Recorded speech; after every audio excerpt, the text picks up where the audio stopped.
Hello, everyone. Thank you for tuning in. I am Jaylee. This is JayLeesCorner, and this is going to be my quick review for Life or Love at the Lockup. I don't know which one it is, okay? This is season something, episode something, because I keep seeing the season 3 and season 4. It's episode 2. It's episode 12. I don't know. So, again, we just here for the foolishness of prison people out of prison doing prison things, okay? So happy Sunday, y'all. Happy Sunday. And we're going to hope that, we have a good rest of the evening on this hot day here in Detroit, Michigan and stuff, okay? But y'all know a couple things. First, make sure to subscribe to my channel to become a whole JayBird, and okay? Do not forget to also follow me on social media at JayLeesCorner on IG and on Twitter because, you know what I'm saying, that's where I be at. I'm not gonna like the video. Please like the video, comment in the comment section. Also share the video on your social media and stuff. Okay. Now look, I'm really not look. Hey, it's Sunday. I don't feel. I'm trying to be off camera because I'm not gonna be live later on. I'll be live later on at 6:30 to do Ready to Love and Bill Collective, and then I'll be live tonight at 11 p.m. for an after show chit chat for P Valley. So I'm trying to kind of conserve my energy, meaning I don't want to be on camera too much. So again, hat covered up or whatever. Hi. But yeah. Okay. So let's just go ahead and get into the thing that is here to get into, which is the show. Because I almost feel like I like this show. You know what I'm saying? I like this show. But I also feel like there's already starting with the B of the S and not being that much, you know what I'm saying, enthralled in the entertainment. Because some stuff just feels fake and fugazi. But I want to just start, get it over with, and then go back to my bed. Okay? So the first couple we have to discuss is Chaz and Branwyn, who I feel like that lady knows she don't want to be with that man, and that man know that she is out of the league, even though she's a former prisoner. Because Branwyn is at the house of her ex-boyfriend, Aaron, okay? And she did not tell Chaz that she was there because he's a jealous person. He's a jealous husband. Well, that's what happens when you marry a man who you don't know. Okay? She worries that he tracks her phone because they're on the same phone plan. Please believe that man is tracking your phone because he know he's jealous. He know he's controlling. And it's because he's a horny old man. He's a horny old man with a younger wife, even though she's only 40. But to him, that's still younger. And he just wants something to control. Be that her phone, her vagina, her actions. I don't know. That may be why he got with a prisoner, because he can control. It is a control situation. You barely free. And so, you know what I'm saying, whatever you do, it has to be approved by somebody else, including me. Now, Aaron talking about how it's hard for him to see her putting somebody before him. And she was like, well, first of all, you put Chit before me anyway, so you see how the shoe fits on your foot back was on my foot. And I don't understand the attraction of any of these people, because Aaron fully looked like a former drug addict. She fully looked like she want to bang that man, and Chad looked like he will bang anybody. So I'm like, man, whatever. But again, them two sitting around shit and chatting because she still wants to be around Aaron, but she also feel like, you know what I'm saying, she has to get out of her old life because she don't want to get back into drugs and stuff. And when her daughter called her, and she wants the daughter to also move with them to is it Kentucky? I don't know, another state. Whatever state that man in, she want her daughter to come with her to the other state so they can both have a different life elsewhere. And daughter like, Mama, I don't know that man, so I don't want to move to a different state because of that man, because Chaz is weird, Mama. He weird, you know it. And I do think she know it. And when later on, when Chaz and Branwyn are on the phone having the anniversary date over the phone, their 1 month, anniversary of them being married, he's making a trip to go see her coming up. So he's, I gotta come see you, it's our 1 month anniversary or whatever. And he's extremely excited because he's like, okay, now we can have sex. Because we didn't have sex before. And now that you're not living with old boy who did not want me around, there is ample time for us to plan sexual activities.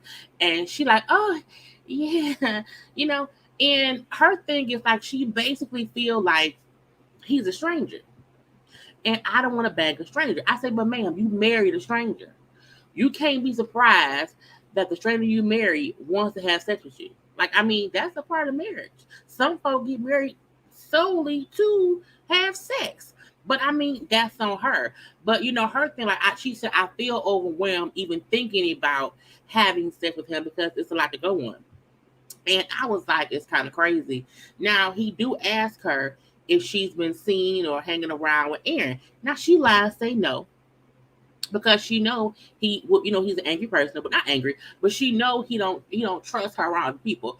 So that's why she says she, told him no or whatever. Now he also brings up how if he finds out that she lying, he would be real upset. I said, because you kind of crazy, deranged, and Jesus needs to fix you, sir. Okay, Jesus needs to fix you. Okay, but that was all it was for Branwyn and Chaz. Hold on, y'all. Like the video 1 second.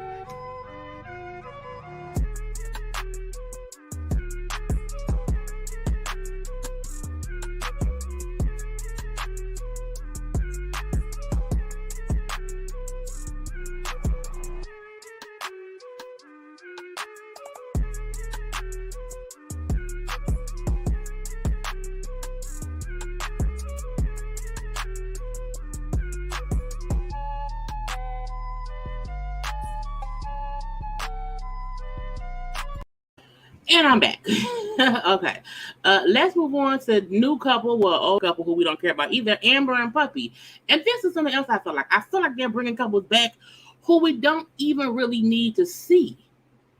Like, I don't know the point of us seeing the story of Amber and Puppy who not even together. They just happen to be two chicks who was in prison together and bumped cooch a little bit when in prison, and they both had to scam that man when Amber got out.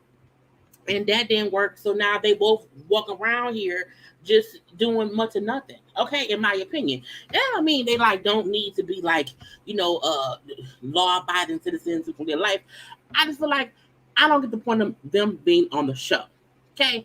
So Amber and Puppy, who is a puppy who's 36, is unemployed. Okay, she was in prison for sale of methamphetamines. And then Amber, who's 36, also, who is a restaurant assistant manager, was in jail for drug trafficking.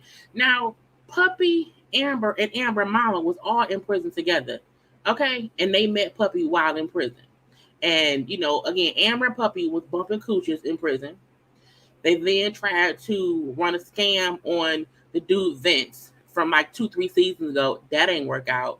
And then when Puppy came out, Amber, in my opinion, made it seem like she could kind of sort of be with Puppy because she needed somewhere to stay, and she was living with Puppy Mama. And then now we see, they supposedly just friends, but it's just stupid. It's just stupid. Yeah, Puppy always look high. You know what? I don't even know if it's that she looks high, Nikki. I also feel like Puppy just has dead eyes. I feel like she's been through so much. I don't think she really be paying any attention to anything. Okay, and the little dude in the corner is Puppy's boyfriend, Eric, who I feel like, is, I don't know, he needs Jesus too. So Amber is officiating her mama and her daddy's commitment, or I think it was a commitment. They may have been getting married. I don't remember. But Puppy is officiating the situation of her mama and daddy recommitting to each other. Okay, she brought up how the parents broke up when she was 1 year old, and they kind of got back together. 34 years later, okay, and now they happy to be. I'm like, all right, that's fine. Who cares? Now Puppy came to the event late because Puppy's a puppy. Puppy's a baby. They call her Puppy for a reason. She puppy dog eyes, puppy dog emotions, puppy dog just mentality. Okay. Anyway, but she showed up late. Her and Eric. Now, as I told y'all, Amber Puppy and Amber Mama was in prison, so she know Amber Mama. Okay, Amber Mama was her mom in prison too, and I was like, girl, whatever. Now, also the another cellmate is there too, named Queen. So it's just all these. I'm like, is it a convict reunion? Anyway, no one feel like Puppy boyfriend Eric, you know what I'm saying, is a good guy. Okay. Puppy wants to marry him. I love him. He proposed to me. We should be together. But Eric is married. Eric has a whole wife. Okay. And she's telling them, well, Eric wants to get divorced. We're going to get married and blah, blah, blah, blah, blah. Now, last season, when Puppy got arrested, she had a warrant out for arrest because she moved into Eric's house without getting permission from, the parole people. She was in jail for like a week. And the whole time she was in jail, Eric went to Vegas. Who goes to Vegas while their girlfriend or fiance is in prison and could have went back to prison for a long while? Well, someone who don't care who has another wife. Okay. Anyway, it's just weird. But Puppy and Eric are a match made, and different people happen. Okay, just different people. Now, but again, Amber and the Queen lady, who was the other prison friend, is saying, girl, you can do better than him or whatever. We don't know about him. Nobody really trusts him. You can do better. You can hold time, do better, okay? Amber don't trust Eric, but she's like, I'm going to let Puppy be, but I'm keep my eye on that.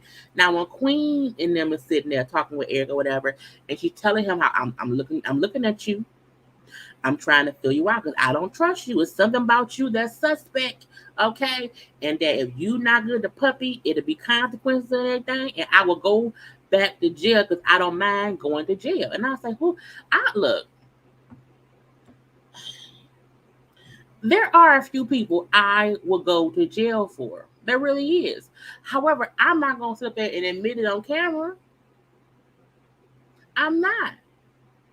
I'm just not. Now, both Eric and Amber both look like they do drugs. This is not Amber, Puppy. Because Eric be looking a little high too. I think that's why he be wearing shades, because he don't want us to see how gloss over his damn eyes are. So you do feel like, they at least probably doing drugs together or whatever. But if that lady happy and she won't leave him, ain't much we can do about it, okay? But Eric gets upset that Queen was questioning him about, his actions and what he wants to do with Puppy, that he leaves the wedding and tells her to figure her shit out. I mean, I know we drove here together, but I'm going to leave you here and figure whatever else out. And then she up there not crying on Amber's shoulder. I was like, ain't no way on God's earth the man I came with would leave me at a wedding because he's upset that someone said, hey, what are your intentions with Puppy? When, sir, you have a whole wife. So her friends have a right to ask you what's going on. Like, what does your wife say? How does she feel? Okay. But again, that man is full of poop, so it is what it is. Let's move on. This is going to be a quick live, I told y'all. Let's move on to Marcelino and Brittany. Another couple I feel like do not need to be on another season. Okay. But I'm like, are y'all just running out of people? It's like, do y'all not know we don't care no more? I mean, we don't. Even though they're making it seem like they have this big old huge issue, I just feel like they've been on the show so long, they need to move. They need to try to figure it out on their own without cameras. Okay? So we know the last time we saw them, Marcelino pulled up at their damn house that she was showing people and left the kids in her care. He left. Okay? So this is several hours later. He's not answering her calls. He's at the house yet. And she's upset. She's pissed. I will be pissed too, because how dare you pull up to my job, drop our crying ass kids off, and then pull off and not just give me like 10 minutes to get shit situated. So he was dead as wrong for that. Okay, point blank, period. So she brings up how they used to have sex daily. Now they barely have sex. You know what I'm saying? So she's complaining to him about how shit ain't good. He came home now. And so she's complaining to him like, oh, things aren't good. You know, you left the kids with me. You know, we don't even fuck anymore. You know what I'm saying? You know, we barely have sex. And he just sitting there not saying nothing. I'm like, oh, God. And this thing about, like, does he not care? Or is he just trying to seem as if he can't care for a storyline? I don't know. So she asked him, let me see your phone. And he gives it to her and she walks away. Now she starts looking through his phone. I was like, look, once you're to the point of all this shit, leave. Once you're to the point of saying we don't have sex anymore, he dropping kids off and not talking to you, he being off for hours. What's the point? I don't need to see your phone because all your actions mean even if you ain't cheating on me, you don't want to be with me.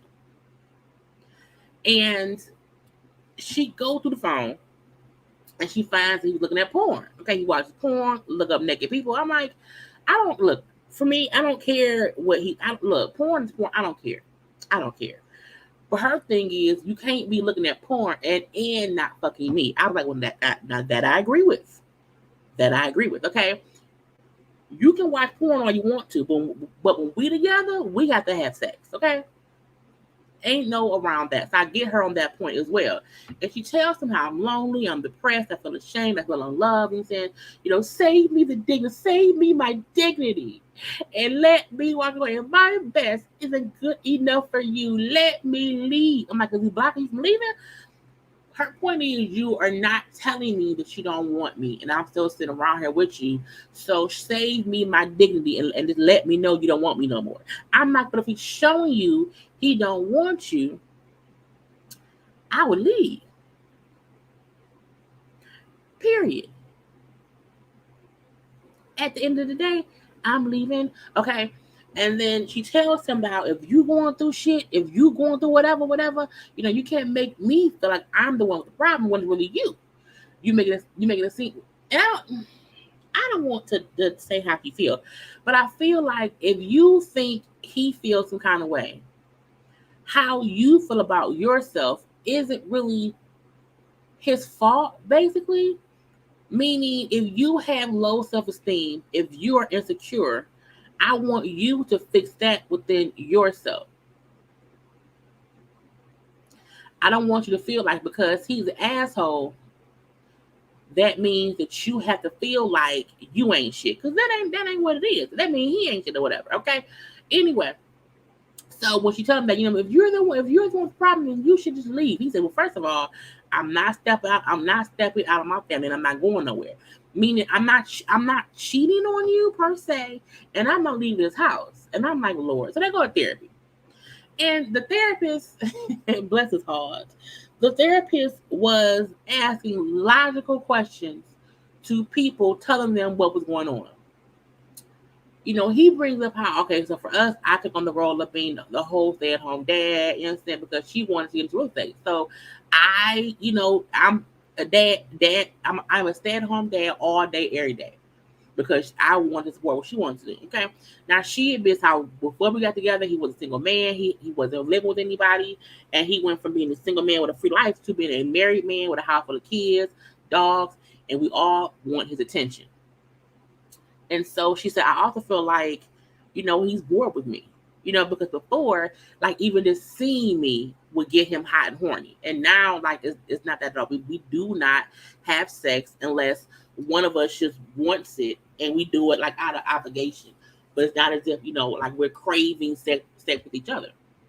And so they either don't have sex, or they just do it because, okay, well, let's do it. And it's like, get it done and that's it. I'm like, well, that's not a good thing. So the therapist, based on what they're saying, because what it sounds like is we had a fun life in the beginning, and then we started having babies, and then shit changed. So the therapist said what made the most sense based on what they were saying. Okay, kids change things. And when you had kids, you know, stuff changed. Because they got married, had kids immediately. Like, they didn't even have any time for each other. She was pregnant by the end of season 1 that they were on. So it wasn't as if they had any real time to be just them two having fun or whatever. It went instantly from him being single, him found her in prison. When she got out of prison, there was, kicking it or whatever, got married, and then boom, come all the kids. So, I mean, that meant y'all moved fast. Now, in the confessional, Brittany said how things were not all good before the threesome they had with her friend Amanda, and that things got worse after the threesome.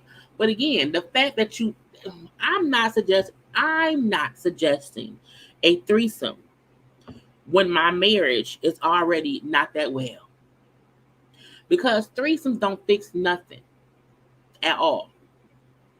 And the crazy part about it is she wanted a threesome, not him. And that's not, because most men are like, oh, two bitches, I'ma fuck two bitches. Okay. But no. Now, he said how people assume threesomes are so much fun. Fun. They're only fun if both people want them, and that's an agreed upon situation. And that ain't what they had. Now, he also brought up how during the threesome, Brittany made him feel like she did not want him. She was not into him, and that broke his heart. And I said on season 1, when Amanda first got out of jail, was hanging around, and Brittany kept bringing up a threesome, he kept on saying he didn't want one, mainly because he did not want to feel like the odd man out. That's really what it was. He did not want to see that she really liked cooch more than dick. And so what he's saying in the confessional is the therapist is saying, oh, it must be the kids. And he like, it ain't the kids. That's not what it is. The issue for me is we had a threesome. And in the threesome, she was barely interested in me. I was the odd man out. And that broke my heart, because it makes him feel like she wants something that he can't get, because he ain't got no cooch. But I'm like, then why the fuck did you agree to the threesome? You didn't really want it. So that's your fault, bro. And as she told you when y'all first got together, when she was out of prison, she also likes vagina. And I knew for a fact she would eventually find a way to get vagina in their house. And she didn't. Now this is what happened. Threesomes are not for everyone. That's just what it is. And so him feeling like the doctor can say whatever, he don't know shit. I'm like, well, he don't know that because you didn't tell him you upset because your wife was more interested in the lady than him. If you say that out loud, I think somebody will get it, but you can't, because he's been saying how he's been trying to get over it since then, but he can't get over it. And so that's why he's kind of acting out and like not really been interested in her. It's almost like he's paying her back. He's paying her back because you made me feel like you ain't want me. And because my ego is hurt and my feelings are hurt, I'm a man. Okay, I can't act as interested in you because of how you made me feel. And I'm not going to tell you that because I'm an asshole. Just tell her. Tell her how what she did made you feel some kind of way. And then maybe y'all can grow from there. Because maybe it wasn't that she was not interested in you. Maybe she just wanted the coochie. She's a bisexual lesbian. She's a bisexual, heterosexual, lesbian, or whatever. But it's crazy to me that he won't say the real reason he's been acting that way because, after doing the threesome, she ain't really want me. She ain't want to fuck me. Well, sir, that's on y'all. Anyway, so she said how, I'm sad all the time because I don't feel like he supports me, like he really wants to be around me or whatever. So, I feel like there's no light in his eyes for me anymore. And I'm like, well, that's sad. That's sad. But I'm like, y'all, stop having threesomes. But he needs to tell her why he's mad. He can't keep punishing her unknowingly because you're unknowingly punishing her because she don't know the real reason you're mad. And she thinking, now he could be cheating, I don't know. Because he out there doing something, but we'll find out later. Let's get to Shawn there. Shawn and y'all, I can't stand Shawn. Shawn ain't shit. But I also don't like seeing that much no more either. Okay. So they still talking about this damn wedding. And Shawn wants his kids to be at the wedding. But he also said that means that Kelly would have to be there too. The fact that Sarah is so against Kelly, the fact that Sarah don't like Kelly, the fact that Sarah says Kelly, that ain't gonna happen. I don't want her there. That's ridiculous. Okay, because Kelly has dreamed of marrying Shawn, and she would come to my wedding and try to ruin it. I was like, girl, don't nobody want Shawn but you. Don't nobody want Shawn but you. And the fact that you don't get the have 6 kids, have 6 children, and she don't know you, and she knows Shawn make fucked up decisions. So you as a mom should be aware that another mother would not want their kids around someone they don't know. But you are not thinking clearly. I don't know what dick Shawn has to have you delusional, but for you to think that that lady gonna let her 5 other kids fly or drive or whatever come to where you are to be around you, and she don't know you, you're dumb. The fact that you don't get Shawn ain't even around the kids. She don't trust Shawn or the kids. Okay, so why would she send a kid there to be around a man who is their father? Yes, but she don't trust that motherfucker. So I need Sarah. I said I need you to not be so young and dumb. You think that because you are pregnant by him and he proposed to you, that means that you are better than Kelly. You're not. You're not. You're not at all. Because please believe there's a reason that Kelly and Shawn had 6 kids. I don't know the reason, but it is one. Okay, so trust me, you not any better than her just because he's proposing to you. The fact that he's not being a good father and trying to be there for his kids is what's crazy. Because Kelly thing is, Kelly wants him to come to the kids.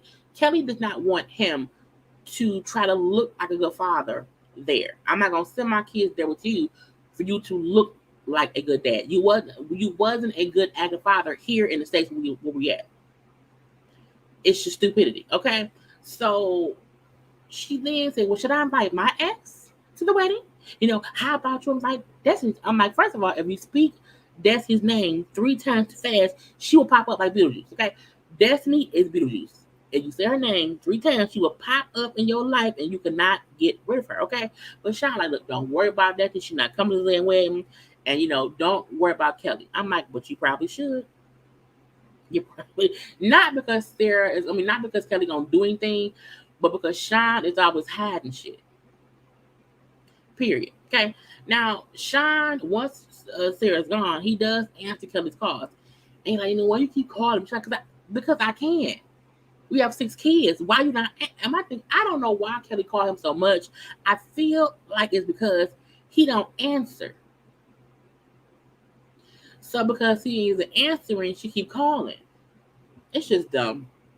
And he's like, I really want the kids to come to the wedding.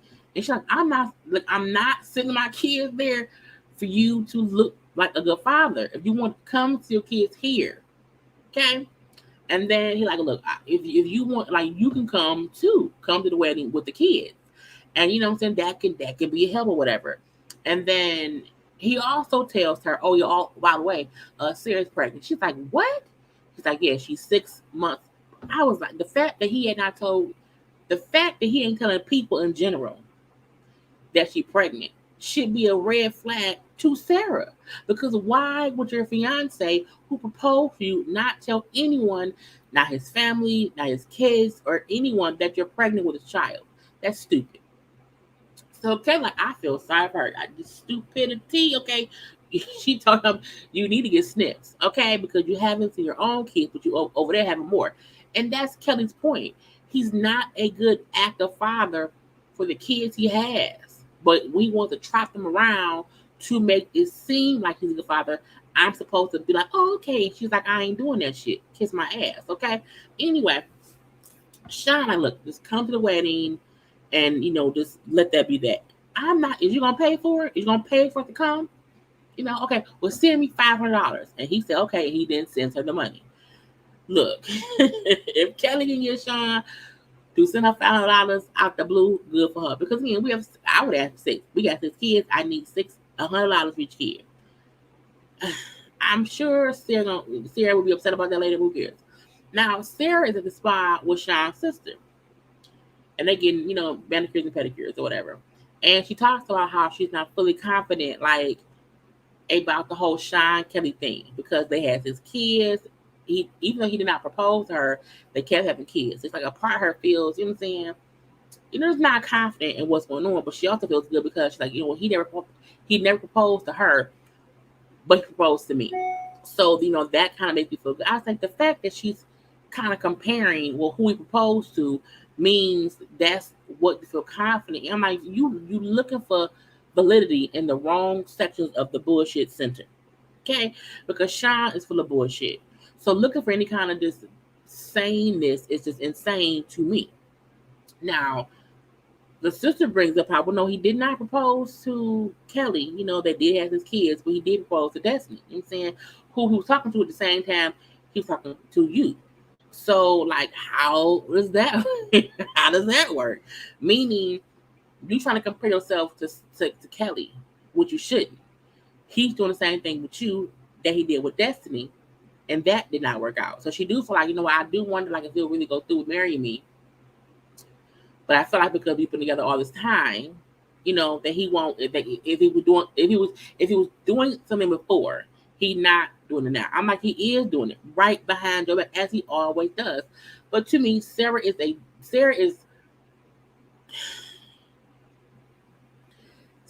aggravating because of how much heat she puts on Kelly. But Shawn is the common denominator that has ruined and one with other all these relationships with Kelly. Destiny was crazy. That's on Destiny. But he's the one that's always fucking up shit. Period. Because you were upset because his ex-girlfriend, who he has 6 kids with, is always calling, but you then see he never answers. So imagine you are the mom. You are not the mother of his child. So imagine you calling him and he just does not answer your call. That's the stupidest shit ever. That's crazy.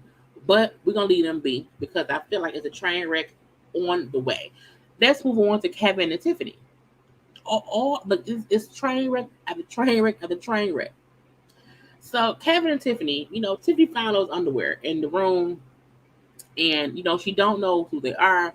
So she's pissed. She's upset because my thing, he can only, I agree for us to sleep with other people, but together. He's not supposed to be having sex with anybody without me. And I'm like, girl, that man is a slut. When you knowingly get into a relationship with someone who's a slut, and he's not a slut of, like a slut of the past, meaning a dude who used to be real out in these streets when he was younger. He's grown up now. He's calmed down. You know what I'm saying? You can get with a calm down former slut, but you cannot be with an active duty slut. That's just stupid. And Kevin is an active duty slut. Yep, I said it. Okay. But again, she's upset because her thing was, I can't believe this. What is he doing? Now, she only been out of jail for like 2 months. You don't know that man. He's a slut bucket. Okay. Anyway, so her thing is like, I'm going to pack my shit. I'm going to pack the stuff I have here. Because she don't live there, but she has stuff there. And so she packed up the stuff she has there. And she writes a note. Puts the note on the panties on her bed, on the bed. And leave the key. And she leaves. Because her thing, I'm done. I have to be peacefully done with your ass because you full of crap. And I'm like, okay. So Kevin is at work. He's a tow truck driver. He's a truck driver. And he's telling his coworker how, you know what I'm saying, Kayla won't stop calling me, you know what I'm saying. She's upset because she saw me and Tiffany on Tinder, and so she's pissed now. And because I haven't seen her in a minute, I feel like she's gonna pop up, which means I haven't fucked her in about 2 weeks. It's been about 2, maybe 3 weeks. I haven't seen her, and because she saw that, she pissed. She's gonna pop up somewhere.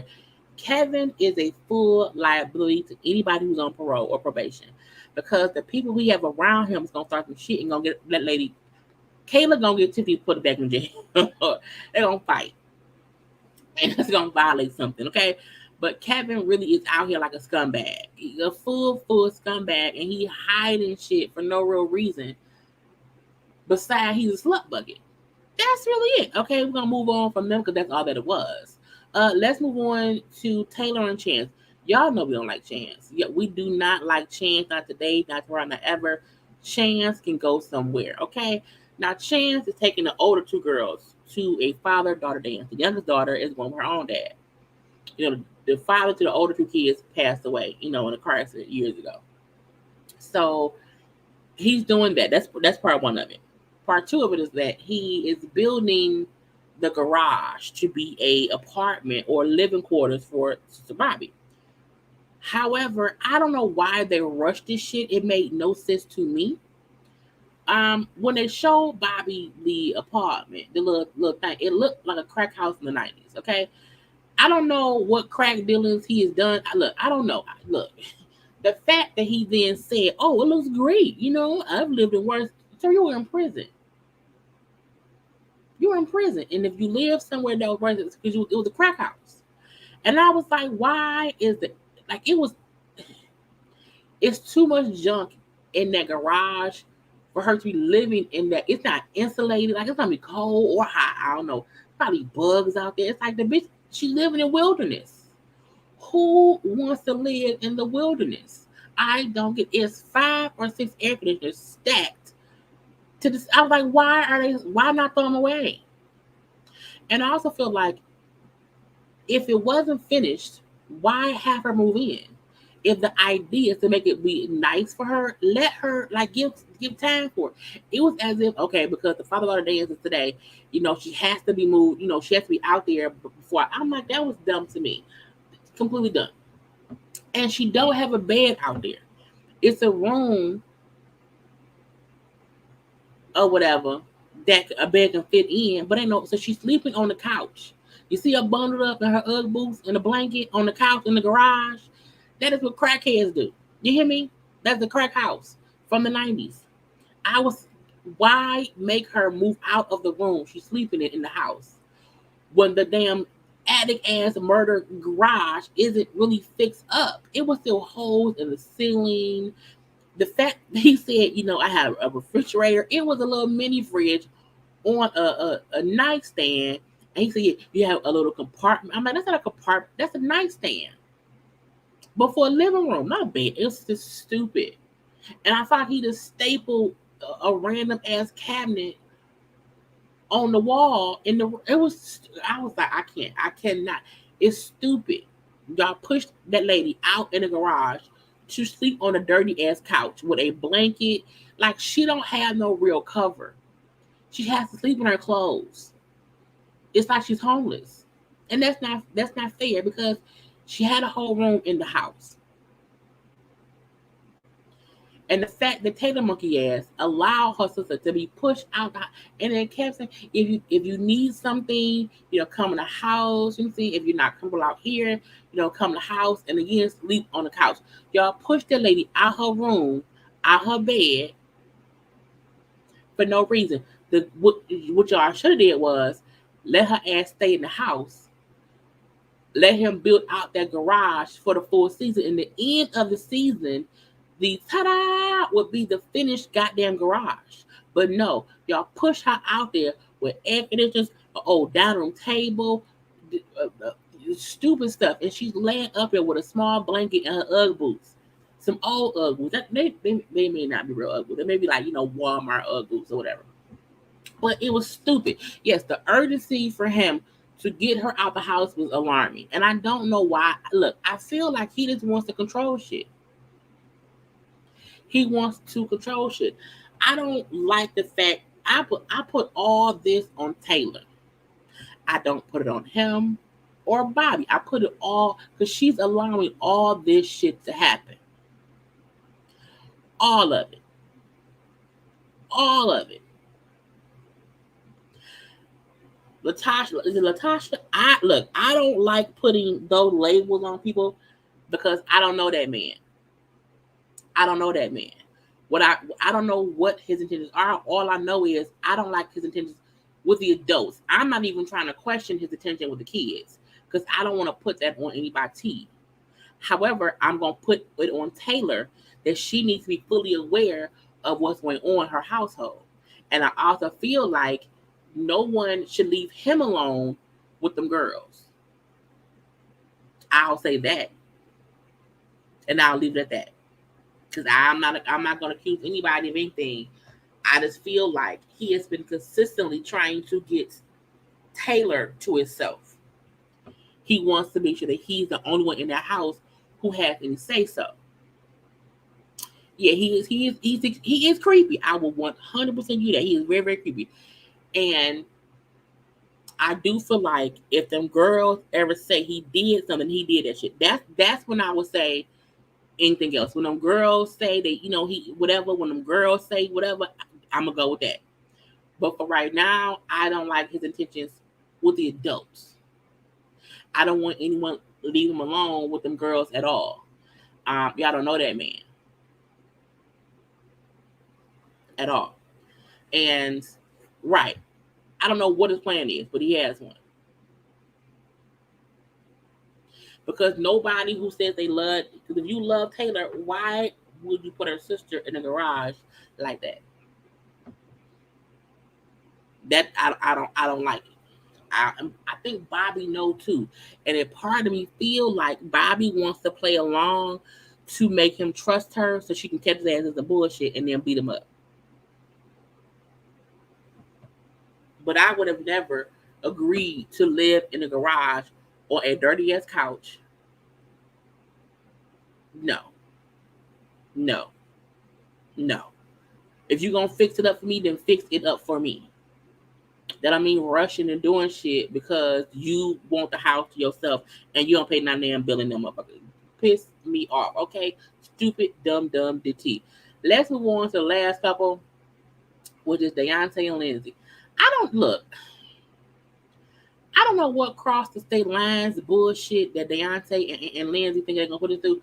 I'm not here for this combination of bullshit. I feel like Deontay, we already seen you with old girl before Nicole, who was on bullshit. I also feel like you need to just stop. Okay, just stop.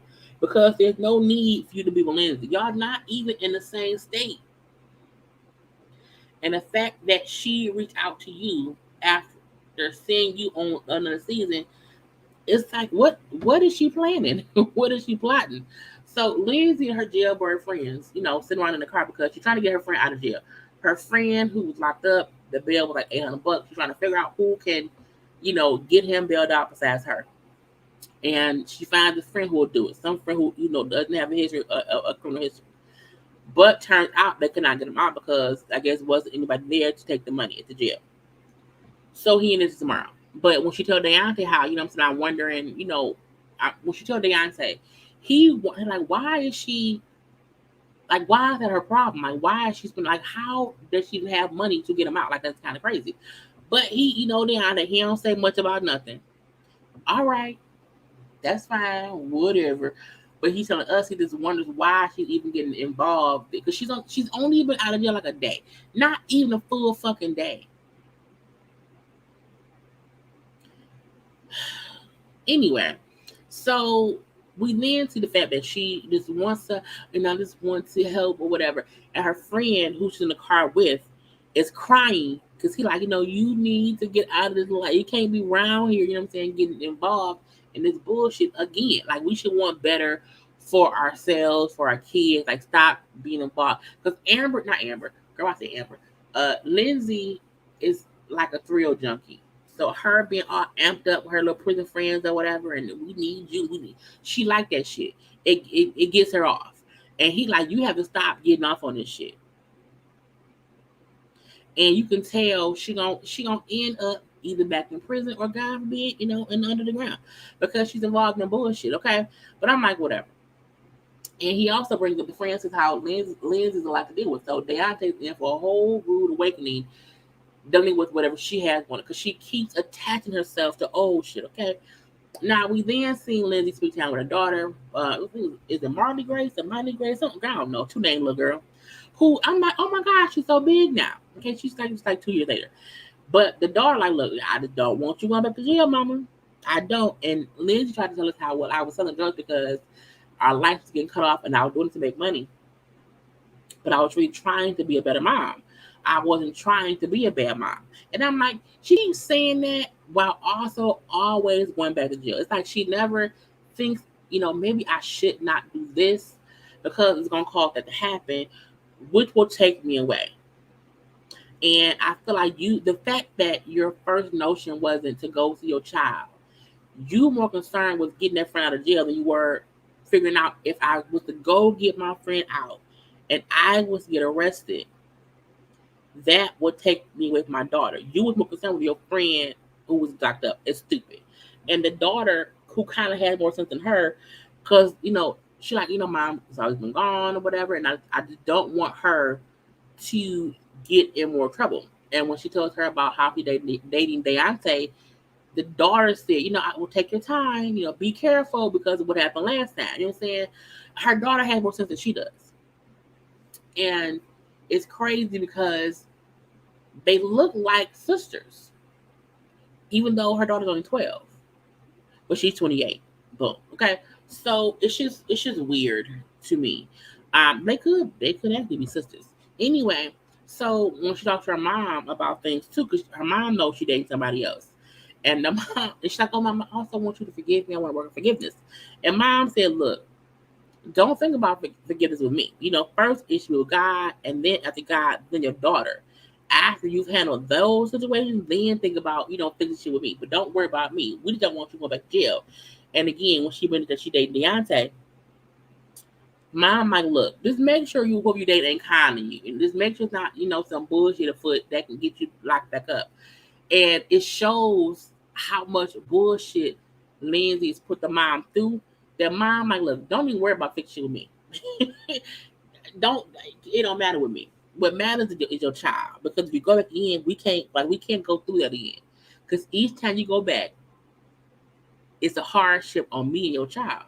And you keep getting involved in these relationships, let's say, and they're not good for you. And even though on our end, I feel like Deontay is not a scamming type dude. Like Deontay, he just wants love and attention.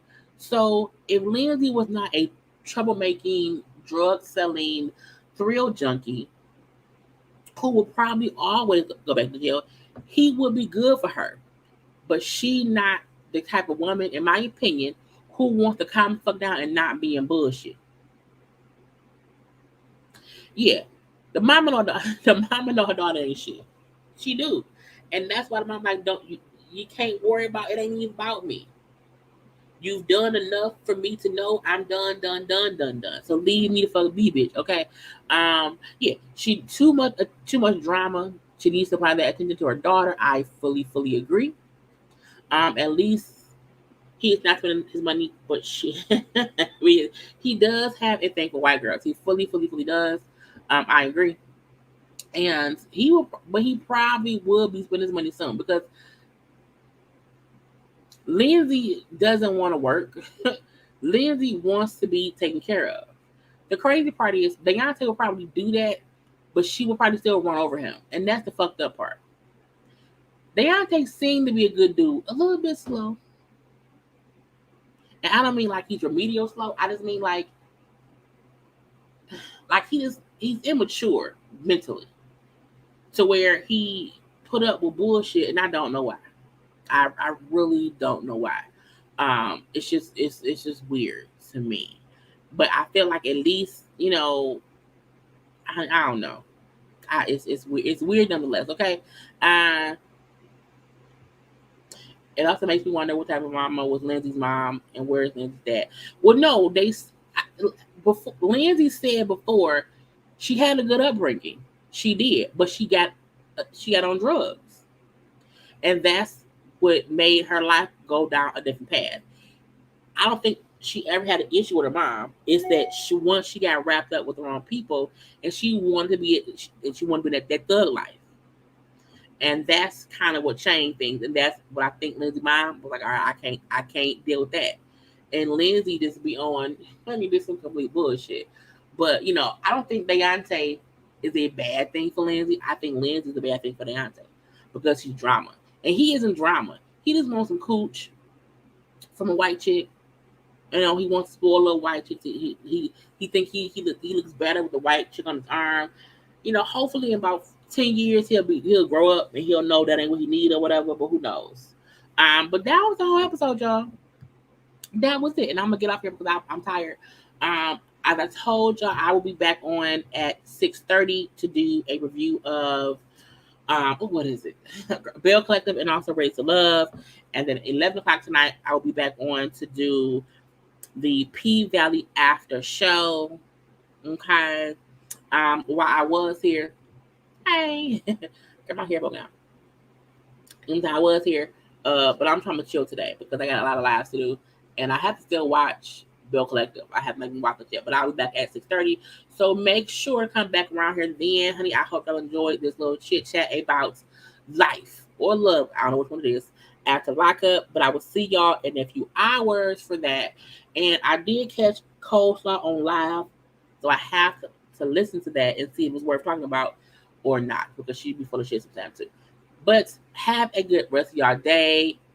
Enjoy the time until 6:30, and I will see y'all in about 3 hours. Gotta go. Love you all. Bye.